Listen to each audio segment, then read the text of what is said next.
I might call this a study in red, attempting to end abuse in marriage. I think can be a great way to increase our witness and help our blessing in married life. Join me in this study.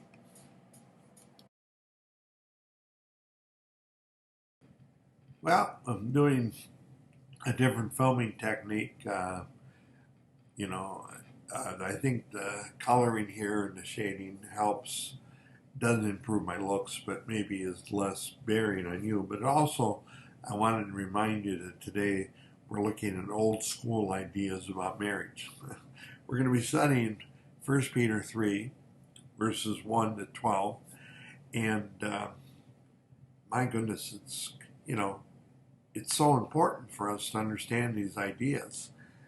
And just talking about these ideas is sort of a pushback, if you would, um, on these values that we have struggled with and cause problems. And if we don't get them to where they're better, I don't think we have a good witness. But I also believe that many people are struggling with these things. So I think it's a good place to go in Scripture. Good place to go in Scripture. Now, here's an overview of what we're going to look at today in this chart. And anytime I have a chart, I want you to maybe take a picture of it, if you can, off your screen. I know the resolution is not as good because when you're doing YouTube or Facebook, you have to have a recording that's not as, it doesn't have as the same amount of memory. And so for them to publish it, it's got to be a certain level. And so the quality may not be there, but you at least get the idea of it, and you certainly can create these things yourself. Now, this particular chart is what I kind of worked on, but it also is based on Irving Jensen and his observational charts. So, as I built my own study into that format, this is what I've come up with, and it's a nice overview and review of the passage. We're going to be looking at, for the wife to the husband, how submission plays a factor. Okay. If you look over at one of my pink bubbles, I have submitting to one another, Ephesians 5:21. Submission works in both male and female. We are created equal, but we are different. Thank God. We actually need each other. From the very get-go in the biblical marriage, men and women are completed in many ways by one another. And,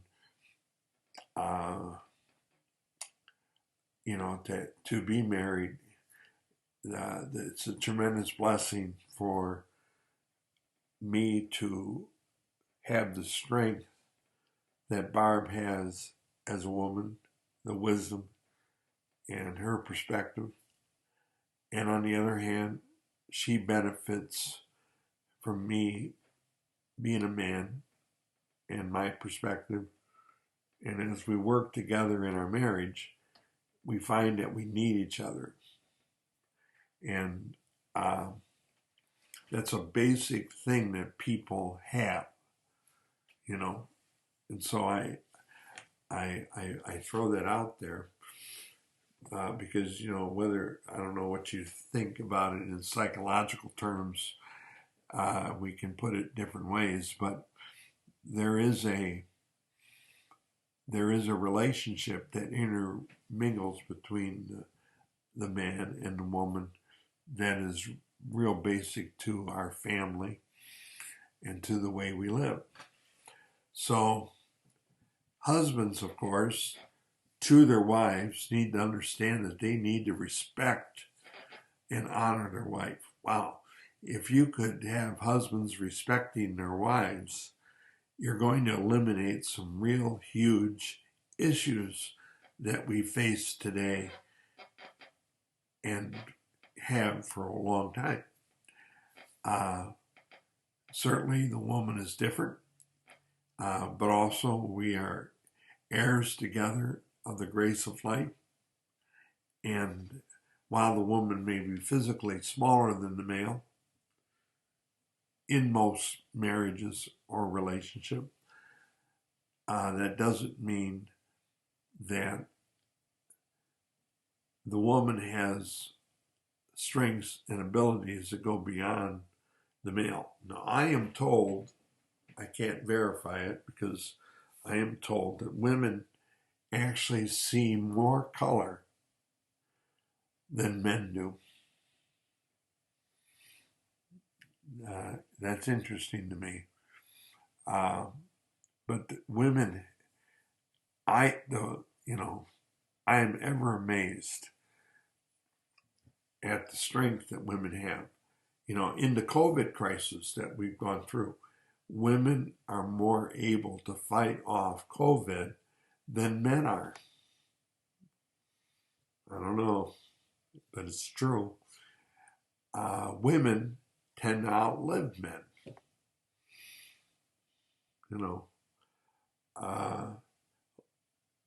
Women, the strength of a woman, and of course the beauty of the woman, and the intelligence of the woman, is a marvelous thing. And blesses a man that has a wife with all three, I'll tell you that. So it just, it's wonderful. Okay. And then, of course, we're looking at the mind of Christ.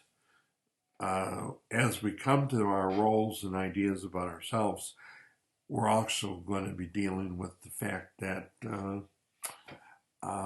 we have to be of the same mind, the mind of Christ, which is the ability to love and have compassion, tenderhearted, courteous. Wow. Talk about solving problems in marriage. Not returning evil, reviling, but blessing, loving life, good days, turning from evil, doing good, seek peace. For the Lord, his eyes and ears are on the righteous, and he hears their prayer. And again, especially for husbands, in verse 7, if they don't give honor to their wives, their prayers are hindered. They may not get answered prayer because their marriage and their relationship is off. Okay, so anyway, that gives us an overview, something to think about. Now, I'm going to very quickly go over some important ideas. I could talk about this for a half hour, and certainly it needs it. But when we think about marriage, submission, you can't submit when there's a threat to your life. That's most sinful. In our law, we recognize above all laws, murder is awful. And if a marriage is in a state where there could be murder, serious injury, that isn't a marriage. Listen to what Dr. Swindell says from his commentary on 1st and 2nd Peter. I don't believe Peter has any intention of forcing a person to endure the kind of abuse of that kind of relationship in which a husband or wife risks health or life to stay faithful to the marriage. That's not submission. That's an intolerable surrender. Okay, and that's a great quote and idea, and I want us to think about that. You know, uh, there, marriages can cross lines. Now, with Sherlock Holmes, I'm a big Sherlock Holmes fan. He has many stories. I thought of at least 8 that deal directly with abuse. And Sherlock Holmes, occasionally, the behavior would be confronted in several of his stories. The husband was a brute. Another story, a man saw himself.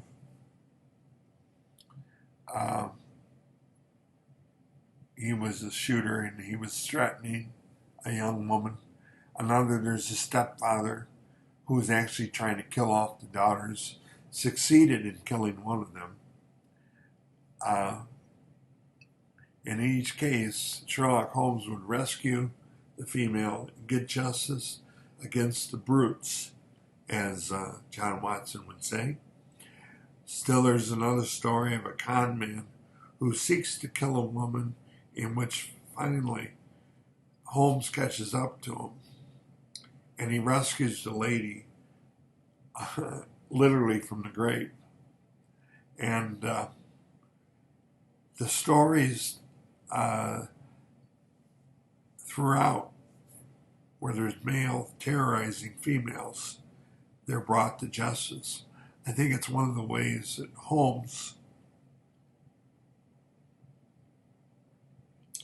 even with his view of women, he was both soft and kind, and yet, he didn't want anything to do with female logic. Yet, he champions their causes against the most evil. Interesting. I just thought I brought that out. I like it, And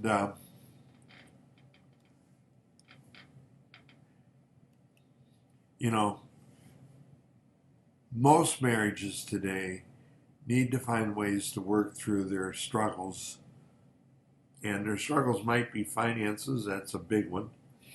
But another struggle might be abuse. And abusive marriages can change, but it takes hard work to take responsibility for anger and management of that anger. Some marriages that are life-threatening, they need to end. There is a difference between a marriage where the couple is willing to take responsibility and they're willing to work on it versus a couple that is very close to murder. There's a difference, and divorce is better than murder. Separation is better than murder. And I just believe that's absolutely true.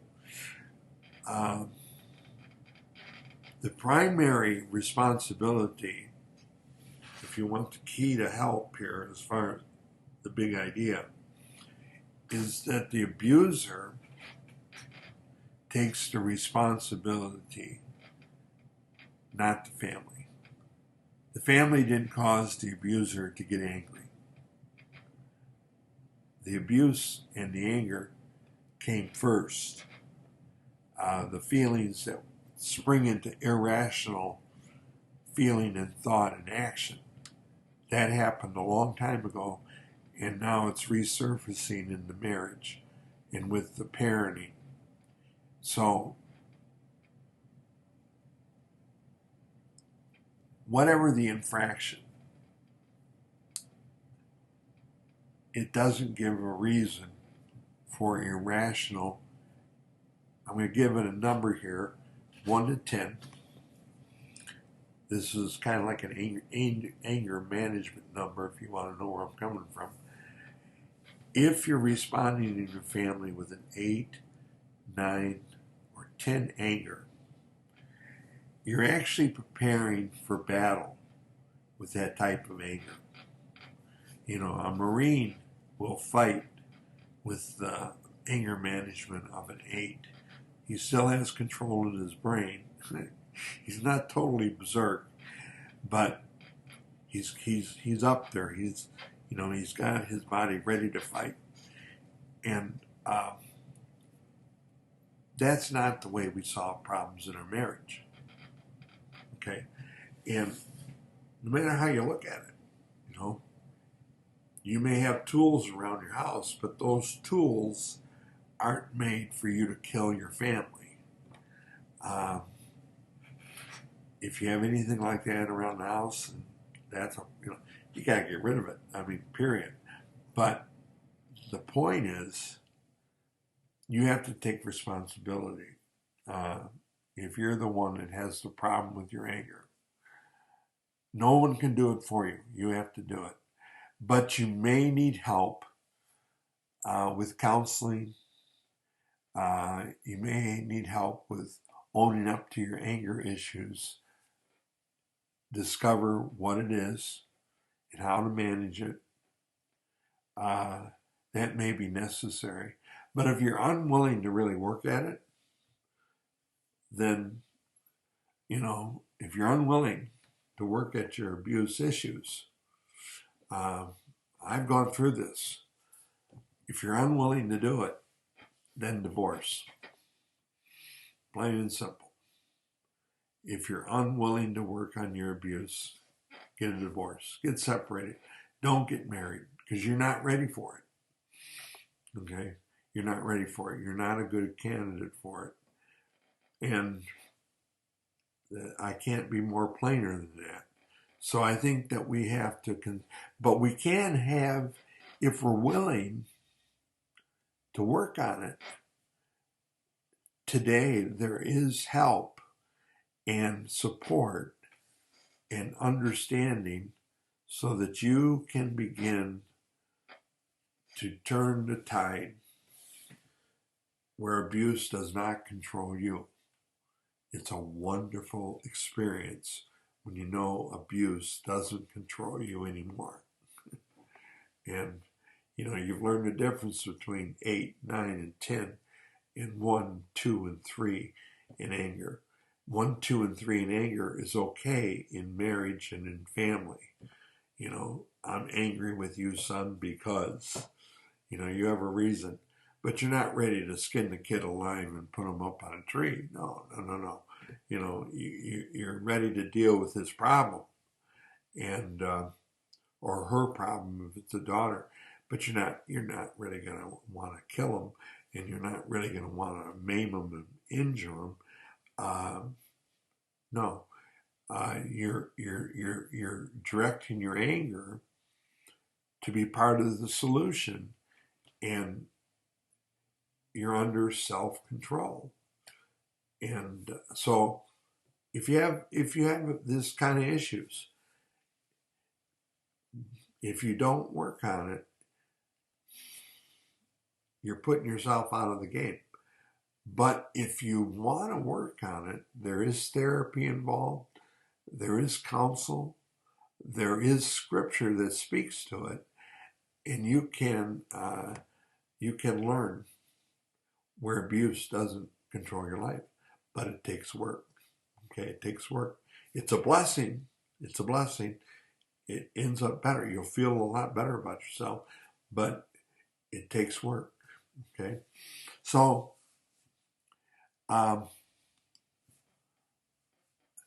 the other thing is submission has in mind obedience. It is not just an option.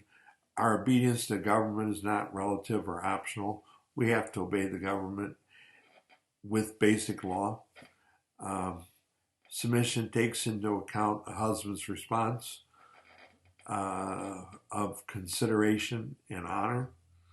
If a husband is not considerate and not honoring, submission becomes very, very difficult. And again, if you cross the line between life and death and danger, you know, divorce is better. Okay. But remember, a marriage, you are fellow heirs in the grace of life, in your prayer life, and that's the thing that can be experienced. So, with those things in mind, even though it's, it's as serious as I ever say anything, um, I believe it's very important to check it into to its what it helps with. Okay. In part two, we're going to take a look at the complicated life of looking into the mirror as we explore 1 Timothy 1 to 12. We will aspire to the mind of Christ, which really makes a marriage quite better.